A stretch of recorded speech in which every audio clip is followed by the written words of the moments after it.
Bonnie and Terry Liberty love the outdoors. They hike year-round. One rainy morning last February, they, their dog Ebony, and friend Michelle started on what was to be a day hike on Lena Lake Trail on the Olympic Peninsula. And we had a lot of rain gear because we knew it was going to be a wet day. There was a little water over the trails, but they're used to that in the Northwest.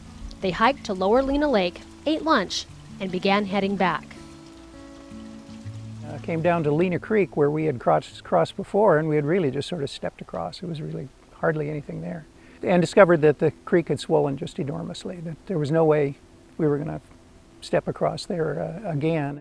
This was the trail they crossed only hours earlier. Heavy rain caused area rivers and creeks to rise quickly and cut off the group's way out. So we all looked at each other and said, uh-oh. Uh-oh was an understatement. They were losing light and couldn't find a safe way out. They were forced to spend the night under a rock overhang. The next day, they still couldn't find a way out. A second February night in the cold, wet wilderness. But we shivered the first night, and the second night even shivered worse all night long. There was just no way because we were so wet. And so that was kind of scary. It was cold enough that morning that you could see your own breath. The next morning, Jay Harner and his friend John Teeters hit the Lena Lake Trail, thinking it would be deserted after so much rain. We first saw two people waving at us across the river that had been swollen, and we figured that they were just, kind of being just friendly hikers. If I was like, hey, we need help! We realized they were yelling, and trying to get their dog to come and start barking at us. We realized that something was going on a little more serious. I was still up at underneath the rock, and I was going to go down and see how things were going, and I heard the dog bark, and I thought, we're out of here. Yeah. We've made it. Jay and John threw all of their food and water they'd packed across the river to Bonnie and Michelle, and eventually navigated a way to them.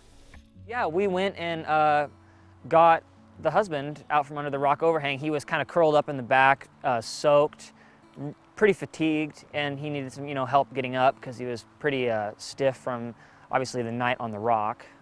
The two boys helped the cold and exhausted hikers find a safe path back to the main trail. It was both a rescue and a reminder about being prepared for Mother Nature's moods. Well, it definitely taught me that, anything can happen at any time. So now I always carry extra food in case something like that happens again. And I just make sure I have the 10 essentials as well, just to prepare myself. They were very generous and kind and excited to be helpful. Kind of tickled me how excited they were. This was a real rescue situation. Yeah. They really could help us old folks, I just would have never guessed that I would, when I woke up that morning, that I'd potentially play a huge role in somebody's lives like that, It was a shorter than expected hike for the boys and a much longer than expected hike for those they helped. But in the end, everyone was smiling.